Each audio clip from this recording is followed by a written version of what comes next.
지난 1월 6일 날 미국 시카고 북부에 있는 파크 커뮤니티 처치에서는요, 적게는 $2 그리고 많게는 102불에까지 들어있는 봉투가 모든 교인들의 손에 주어졌습니다.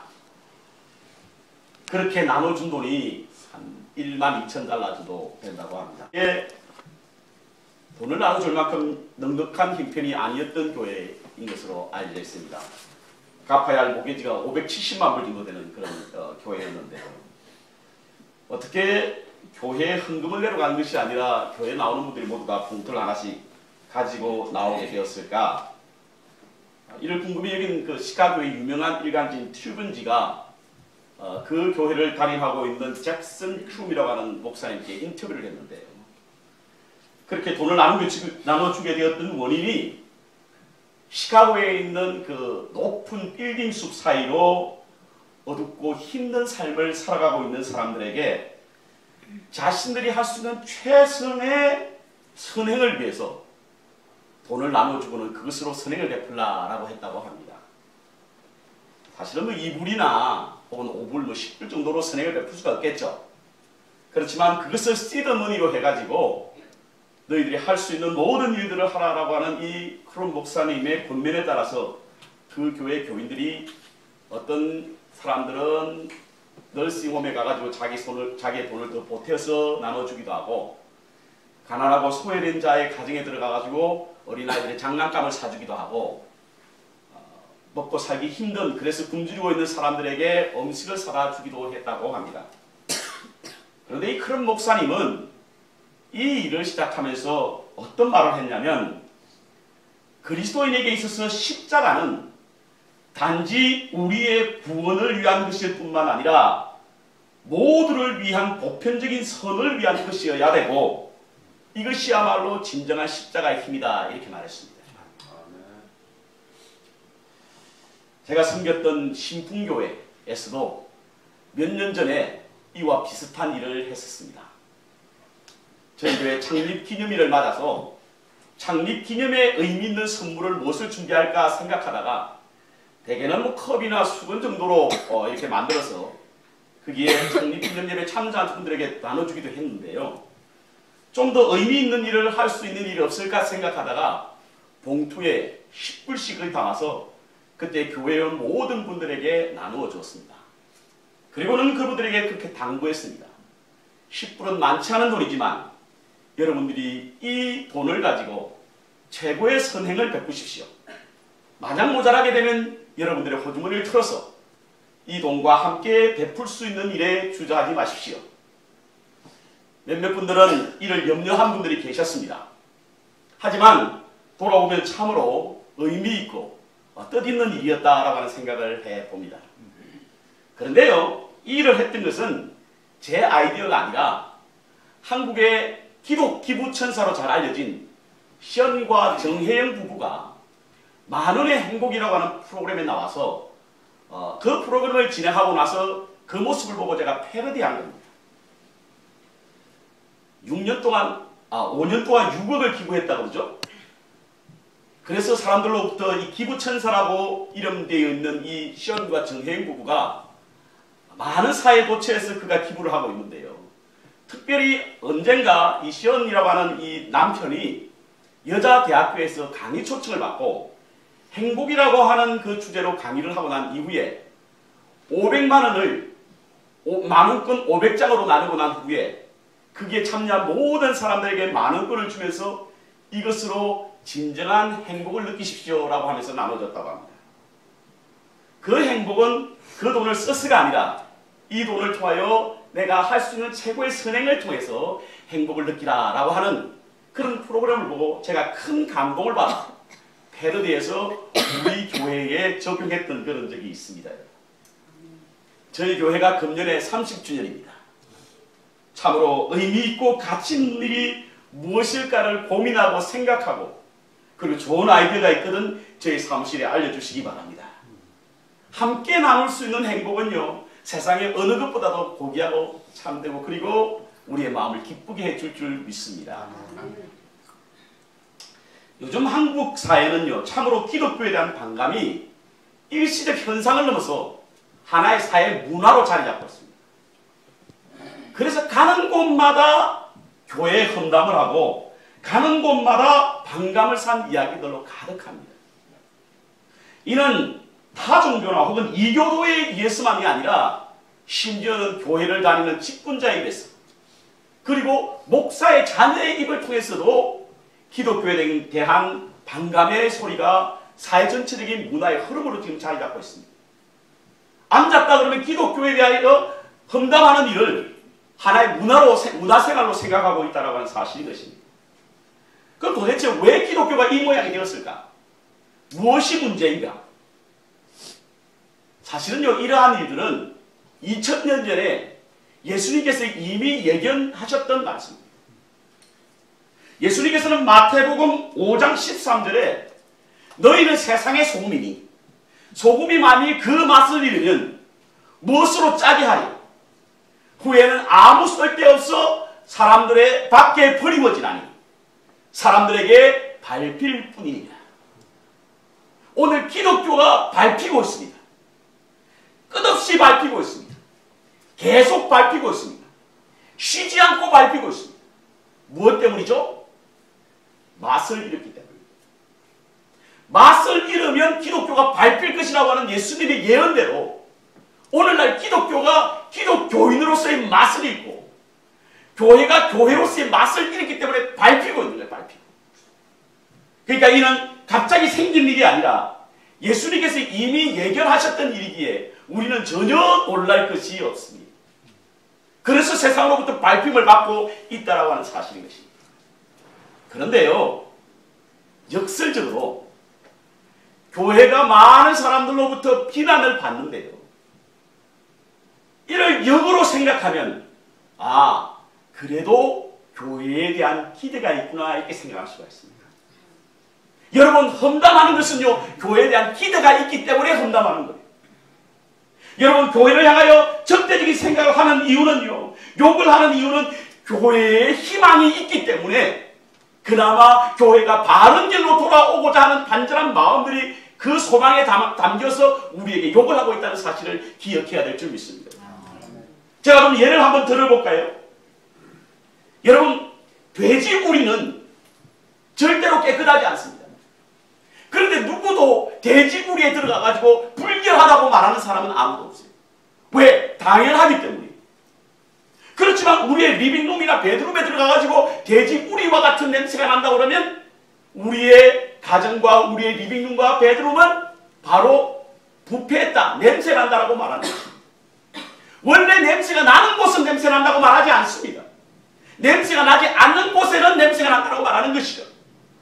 오늘날 기독교가 사람들로부터 정말 욕을 들을 필요도 없고 가치도 없고 그리고 하고자 하는 말하는 어떤 그러한 가치가 없다고 한다면 교회에 대해서 전혀 욕을 하지 않을 것입니다.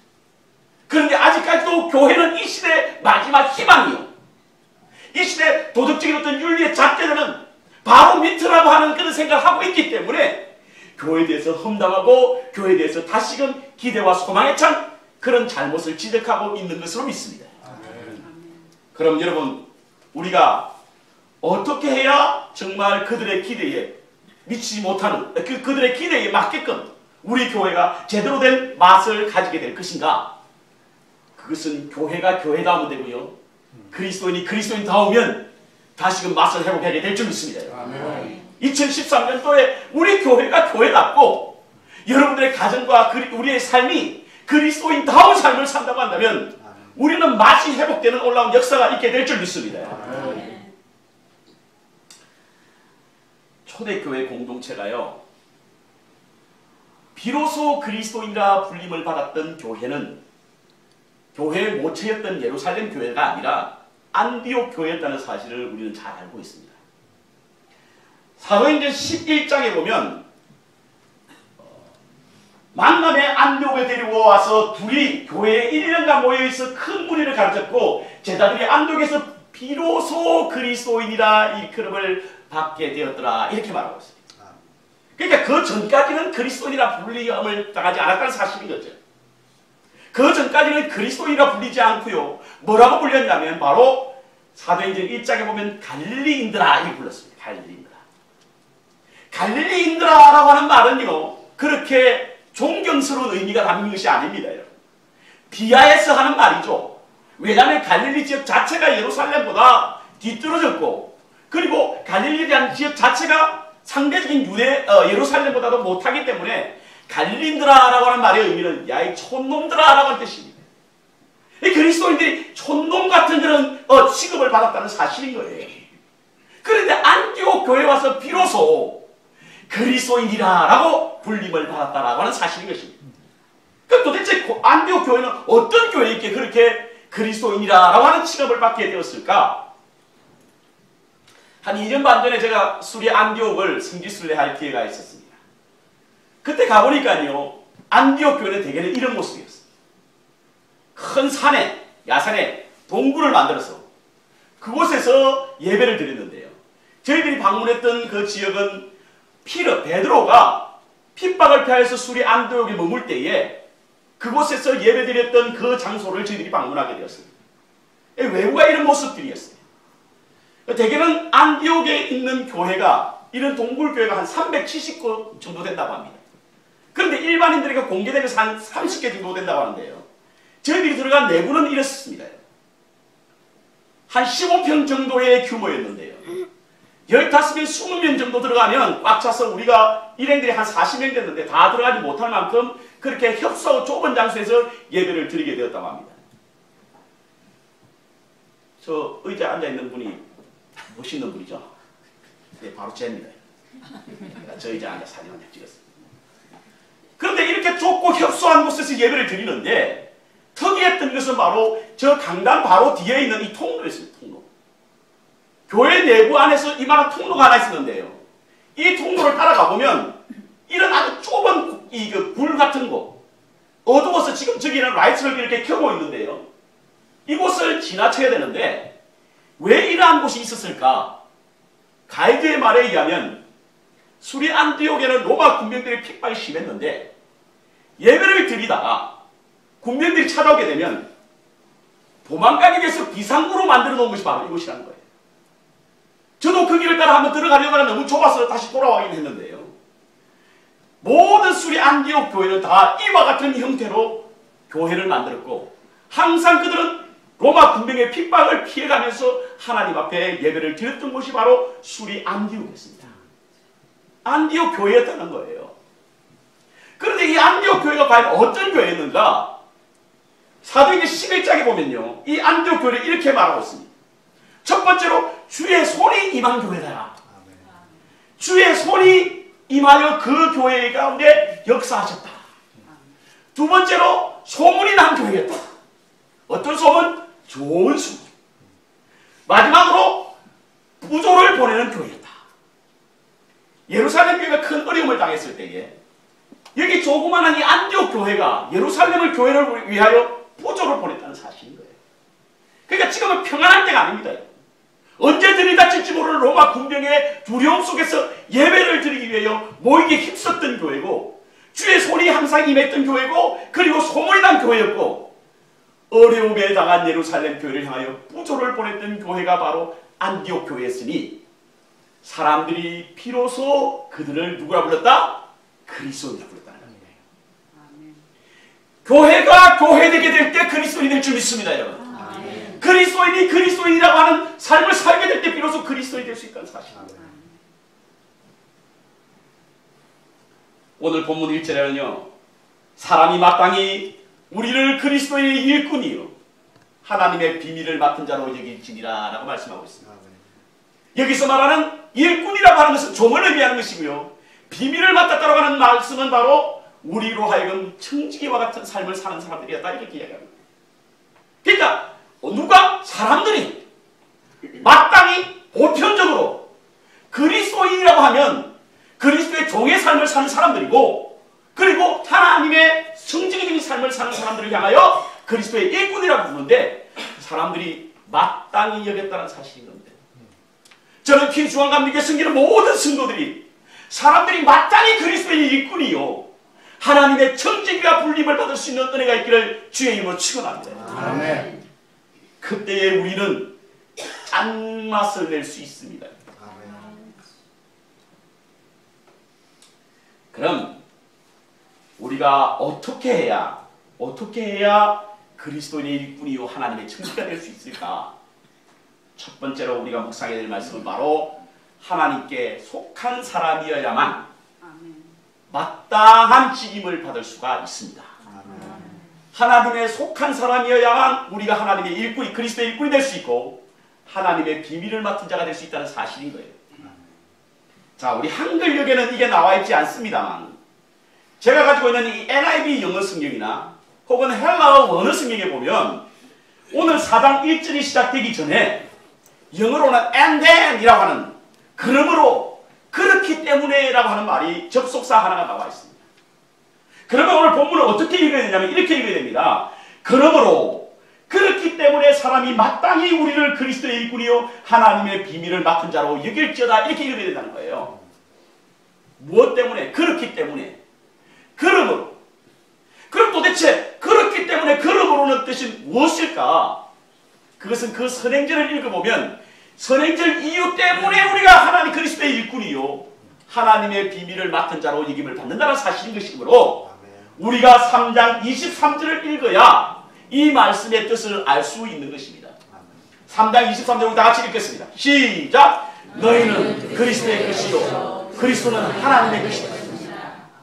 그러므로 그렇기 때문에 우리가 그리스도의 일꾼이 하나님의 비밀을 맡은 자로다. 이렇게 이해해야만 올바로 성경을 해석하고 있습니다. 우리가 하나님께 속한 자야만 우리가 그리스도의 일꾼이 될 수 있다는 사실을 기억해야 될 줄 믿습니다. 여러분들이 인정하든 인정하지 않든요, 우리가 하나님의 자녀가 되는 순간부터 우리는 하나님 나라에 속한 백성이라는 사실을 기억해야 될 줄 믿습니다. 출애굽기 19장에 보면 하나님께서 시내산의 언약을 통해서 너희는 나의 소유된 백성이라고 말씀하셨고, 베드로전서 2장에 보면 왕같은 제사장이요 소유된 하나님의 백성이라고 말씀하셨으니 여러분들께 인정하든 인정하지 않든 간에 우리가 그리스도인이라는 사실은 바로 하나님 나라에 속한 하나님의 백성이라는 사실을 기억해야 될 줄 믿습니다. 그런데 그것을 인식해야만 우리가 그리스도의 일꾼이 될 수 있다는 사실입니다. 인식하지 않으면, 내가 내 스스로가 하나님의 속한 사람이라고 생각하지 않으면 우리는 그리스도의 일꾼이 될 수가 없어요.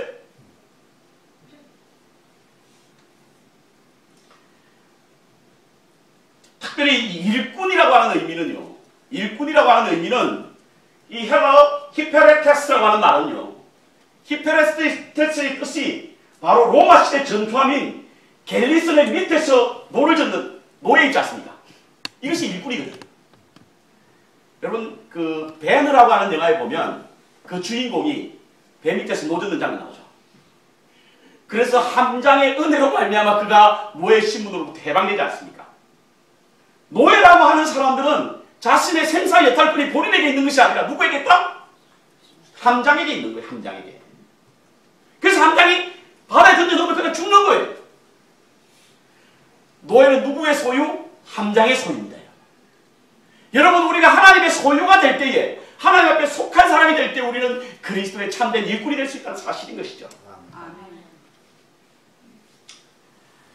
간혹 오래된 습관 때문에 영적 체질이 개선되지 않는, 그래서 옛 구습의 습관을 쫓아 사는 사람들이 있습니다.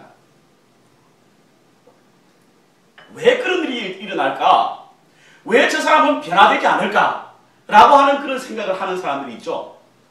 왜 이전 예수를 믿기 전이나 믿은 후나 전혀 달라지지 않고 달라진 모습을 보이지 않을까? 그 이유는요, 그 삶에 의식이 없기 때문이에요. 아, 내가 그리스도인이구나 라고 하는 의식이 없는 거예요. 의식이 없는 이유는 바로 자기의 정체성을 모르기 때문입니다. 내가 그리스도인이라는 정체성이 없으니 내가 의식을 못하는 거예요. 그러니까 영적 코마 상태에 빠져 있는 겁니다. 그리스도인이라고 하는 정체성이 보면 내가 그리스도인이, 내가 목사니, 그럼 목사로서 의식을 가지지 않겠습니까? 그렇죠? 그래서 아, 목사니까 이러면 안 되겠다는 생각을 하게 되는 거죠. 그런데 내가 목사라고 하는 정체성을 잊어버리면요, 목사로서의 의식이 없으니까 목사로서 변화된 삶을 살지 못한다는 사실인 것입니다. 다시 말씀 바꿔서 드릴까요? 우리가 우리의 신분이 정확하지 않으면, 우리의 신분이 그리스도인의 신분이 없으면 우리에게 우리의 본분을 망각하게 됩니다. 결국은 어떻게? 직분도 감당할 수 없게 되는 거예요. 그러니까 신분은 본분을 놓고 본분은 직분을 낳는다. 시작! 이거 아무데나 들을 수 있는 것 아닙니다. 제가 묵상하면서 생각했던 말씀이에요. 그렇습니다, 여러분. 내가 그리스도인이라고 하는 신분을 가지게 되면, 아, 그렇지. 그리스도니까 내가 그리스도의 본분을 갖춰야지. 그때 우리가 그리스도의 직분을 감당할 수 있게 된다는 사실인 거예요. 제가 알고 있는 어떤 장로님 한 분이 남대문 시장 가가지고 어떤 물건을 사다가 장사하는 사람과 가벼운 그런 말다툼을 하기 시작했습니다. 가벼운 말다툼으로 끝이 났으면 좋았을 텐데, 한국 사람은 진돗개 출신이 돼가지고 한번 물면 끝을 봐야 되지 않습니까? 그러다 보니까 서로 그 수위가 점점 높아지게 된 거예요. 그러다가 험한 말, 입에 담지 못한 말, 이런 것들을 서로 주고받더니 나중에는 멱살까지 잡게 됩니다. 구경 중에 어떤 구경이 가장 재밌다? 싸우니까 사람들이 우르르 모여들지 않습니까? 그런데도 이분이 그냥 싸우는데 그 사람이 모여있던 상관없이 막 그냥 서로 멱살 잡고 죽이려고 살려고 그러면서 막 험한 말을 하면서 욕을 하는 거예요. 한참 싸우고 있는데 뒤에서 장로님! 갑자기 멱살을 잡고 있던 이분이 손이 얼어버려요. 그 소리는요, 그분의 고백 간증에 의하면 엄청나게 크게 들립니다. 자기가 아무것도 하지 못할 만큼 크게 들립니다. 잡고 있다가 손을 놓고는 뒤를 쳐다보니까 누구였냐면 지금 현재 교회에서 가르치는 남자 청년 하나가 아주 고독스러운 표정과 안타까운 모습으로 그분을 쳐다보시면서 말하고 있더랍니다. 사람들이 모여있는 틈을 뚫고 돌아오는 길에 어떻게 돌아왔는지 모르겠더랍니다. 바로 집으로 돌아갈 수가 없어서 교회를 향하여 가서는 교회 앞에서 펑펑 울었다. 나중에 이분이 고백하기를 뒤에 있는 청년은 청년이 아니었고 예수님이셨다. 아멘. 여러분, 목사가 목사로서 신분을 망각하게 되면 그 직분이 망각하게 되고 본분을 망각하게 되고 본분을 망각하게 되면 직분이 망각되는 거예요. 아멘. 여러분들이 그리스도인이라고 하는 어떤 분명한 신분이 있으면 여러분 본분을 잃어버리지 않고, 본분을 잃어버리지 않을 때 그리스도의 일꾼, 하나님의 청지기의 직분을 감당하게 될 수 있는 줄 믿습니다. 아멘. 그래서 우리가 직분을 감당해서 우리는 분명한 정체성이 있어요. 내가 그리스도인이지. 그리스도인이니까 내 본분을 다해야지. 그때 직분을 감당하게 되는 은혜가 있게 될 줄 믿습니다. 두 번째요, 우리가 직분을 감당하기 위해서는 소명이 있는 사람입니다. 오늘 본문에 보니까 2절에 그러므로 맡은 자에게 구할 것은 충성이니라 이렇게 말씀하고 있습니다. 요즘 충성이란 말 잘 안 쓰죠. 왜냐하면 사람들이 충성이란 말에 별로 관심이 없기 때문입니다. 오히려 충성하라고 그러면 시험만 듭니다. 왜? 충성은 너희들만 하는 것이지. 그런데요, 아직도 충성하는 자가 있습니다. 누군 줄 아십니까? 소명이 있는 자는 충성이에요. 소명이 있는 자는 죽도록 충성하게 되는 것입니다. 그래서 그리스도의 일꾼이 되고 하나님의 청지기가 되기 위해서는 우리에게 무엇이 있어야 한다? 소명이 있어야 된다. 소명이 없으니까 우리가 하나님의 일을 맡은 일에도 불구하고 잘하지 못하고 일꾼이라고 하는 정체력도 잊어버리고. 여러분, 이 소명을 잘 설명하기 위해서 제가 소명과 야망에 대하여 어떤 차이점이 있는가에 말씀을 드리겠습니다. 소명과 야망은요, 비슷해서 우리가 헷갈릴 때가 많이 있습니다. 저도 목사로서 섬길 때에 어떨 때는 이게 하나님의 소명인지 나의 야망인지 헷갈릴 때가 많은 거예요. 그런데 여기는 분명한 차이점이 있습니다. 소명과 야망의 차이점은 어디에 있냐면, 첫 번째로 야망은 자신을 위해서 있는 것이고 소명은 주님을 위해서 있는 것입니다. 여러분들이 지금 섬기고 있는 일이 만약에 여러분 자신을 위해서 있다고 한다면 그거는 죽도록 충성한다 할지라도 그것은 야망인지 소명은 아닙니다. 사도 바울 선생은 원래 야망의 사람입니다. 그래서 하나님의 이름을 빌려서 자기의 출세길을 가기 위해서 다메스커스로 가게 되었지 않습니까, 여러분? 그런데 그곳에서 하나님의 소명을 깨닫게 되는 거예요. 나중에는 주를 위하여 목숨까지도 버릴 수 있다고 고백합니다. 소명과 야망의 차이는 하나님을 빌어서 나의 꿈을 이루는 것이 야망이고, 소명은 하나님을 위해서 내 꿈을 접는 것이 소명입니다. 사도 바울 선생은 그가 야망의 사람에서 소명의 사람으로 바뀌었을 때에 우리가 살아도 주를 위하여 살고 죽어도 주를 위하여 죽나니 그러므로 사나 죽으나 우리는 주의 것이다 라고 고백했고, 빌립보서 1장 21절에는 이는 내게 사는 것이 그리스도니 죽는 것도 유익하니라. 소명을 받은 자의 삶이 바로 이렇습니다. 바울이 죽음을 두려워하지 않았기 때문인 줄 아십니까? 천만의 말씀입니다. 디모데후서에 보면 겨울이 오기 전에 내게 오라라고 디모데에게 편지를 쓸 때에 그는 불안과 초조 속에 누군가가 그를 위로해 주기를 바랐던 그런 죽음의 공포가 그를 엄습했습니다. 그럼에도 불구하고 그가 하나님을 위하여 목숨을 버릴 수 있다라고 하는 생각을 했던 것은 바로 그가 소명의 사람이었기 때문인 것입니다. 여러분, 아직도 하나님의 일을 하는 데 있어서 내 꿈을 이루고 하는 거 있다라고 생각하시면 그것은 야망이니 빨리 접으시고 주를 위하여 나를 포기할 수 있는 소명의 사람이시길 주의로 축원합니다. 두 번째로 우리가 생각해야 될 것은 바로 야망은 욕심을 쫓고 소명은 희생을 낳는다는 사실입니다. 시작! 여러분, 저 한 센텐스 만들기 위해서 저는 밤을 셉니다. 그렇습니다. 내가 야망인지 소명인지를 여러분 알려고 하면 내 욕심을 쫓아 하는 것인지, 그렇지 않으면 희생을 낳으려고 하는 것인지.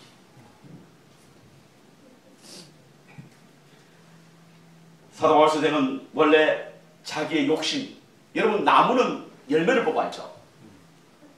그런데 그 열매를 보고요, 여러분들이 욕심을 내고 집착하면 여러분 그 야망이에요. 열매를 보고도 포기할 줄 알고 내려줄 줄 알면 그게 소명입니다. 우리가 많은 열매에서 밤새 여름 내내 수고에 땀을 흘린다고 할지라도 그 열매를 보게 될 때에 내려줄 수, 그래서 소명은요, 너네는 노음이라고 하는 말이 있습니다. 오늘은 우리 교회가 금년에 처음으로 만든 첫 번째 사역의 날입니다. 저는 이 사역이 우리의 야망이 아니라 소명이 되기를 소원합니다. 하나님을 위한 사역이 되기를 바랍니다. 우리가 우리 자신을 위한 것이 아닌 주님이 주인 되시는 하나님을 위한 사역이 되고, 우리의 욕심이 아니라 헌신과 희생이 되기를 바랍니다.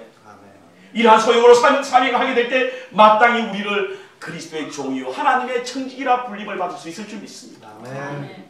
결론적으로 저는 이 사역의 날을 선포하고 시작하면서 하나님께 드리는 두 가지 기도가 있습니다. 첫 번째 기도는 섬김의 기쁨과 나눔의 즐거움으로 행복한 삶을 영위할 수 있는 사역이 되게 달라는 기도입니다. 그리스도인의 나눔은요, 단순히 나눔이 소유보다 더 행복하다라고 하는 것을 뛰어넘는 초월적인 능력이 그곳에 나타납니다. 증명할 수 있는 말씀이 있어요. 누가복음 10장에 보면요, 예수님께서 제자들을 보낼 때에, 사역을 위해서 보낼 때에 어떤 심정이었냐면, 갈지어다 내가 너희를 보내니 어린 양을 이리 가운데 보낸 것 같다 라고 하는 근심 어린 마음, 정말 무슨 일이 꼭 일어나면 어떡하나 라고 하는 불안한 마음으로 보냈습니다. 근데 그들이 돌아올 때는 어떤 일이 일어난 줄 아십니까? 누가복음 10장 17절에 보니까 주여 주의 이름이면 귀신들도 우리에게 항복하리. 기뻐서 어쩔 줄 몰랐습니다. 여러분들이 사역하는 현장에서 이러한 하나님의 능력과 권세가 나타나게 될 줄 믿습니다. 이것을 경험하게 되면요, 세상의 어느 것보다 더 기쁨과 즐거움과 행복이 우리 가운데 있을 수 있다는 사실입니다. 사역을 해보신 분은 알아요. 사역을 해보신 분은. 두 번째로 사역을 통하여 하나님의 축복이 임하기를 기도합니다. 우리가 흔히 이런 말을 하죠. 산상수훈에 나와 있는 너희는 먼저 그의 나라와 그 의를 구하라. 그리하면 이 모든 것을 더하게 하시겠다. 이 말씀을 어떻게 해석하냐면, 그래, 내가 하나님의 일을 하면 하나님 우리 축복하시겠지, 이렇게 해석합니다. 근데 그런 잘된 해석이라고 저는 생각하지 않습니다. 마치 하나님과 거래를 해서 내가 하나님 할 때니 하나님 우리 가운데 우리 가정에 일을 돌봐 주십시오. 이건 하나님과 거래지 하나님의 축복이 아니지 않습니까? 마땅히 하나님 축복받아도 내가 그래했기 때문에 하나님 앞에 내가 뭔가 했기 때문에 하나님 주신 것이라 생각해요. 감사하는 마음이 없어요. 그래는 그런데 그것은 잘못된 해석입니다. 이 해석은 이렇게 해야 됩니다. 내가 먼저 그의 나라와 그 일을 구하면 하나님께서 그 일을 할 수 있도록 우리에게 모든 것을 더하게 하신다는 축복의 말씀입니다. 아멘. 저는 이번 이 사역을 통하여 여러분들이 하나님의 일을 하게 될 때 하나님께서는 그 일을 멈추지 못하도록 우리에게 복의 복을 내리시고 아멘. 축복의 주인공이 될 수 있다는 사실을 확신합니다. 여러분. 아멘. 이 사역에 여러분들이 하나님의 사역을 통하여 기쁨과 즐거움과 행복을 느끼시길 바랍니다. 아멘. 하나님의 축복된 그런 어떤 은혜를 경험하게 되는 귀한 사역이 되시기를 주의 이름으로 축원합니다. 아멘. 이러한 모습들 속에서 우리는 참된 그리스도의 일꾼이요 하나님의 비밀을 맡은 자라고 하는 마땅히 여김을 받게 되는 아멘. 그런 놀라운 은혜가 있게 될 줄 믿고 그 가운데 함께 하시기를 주의 이름으로 축복합니다. 아멘. 우리 다 같이 일어나서 찬송가 350장 보겠습니다.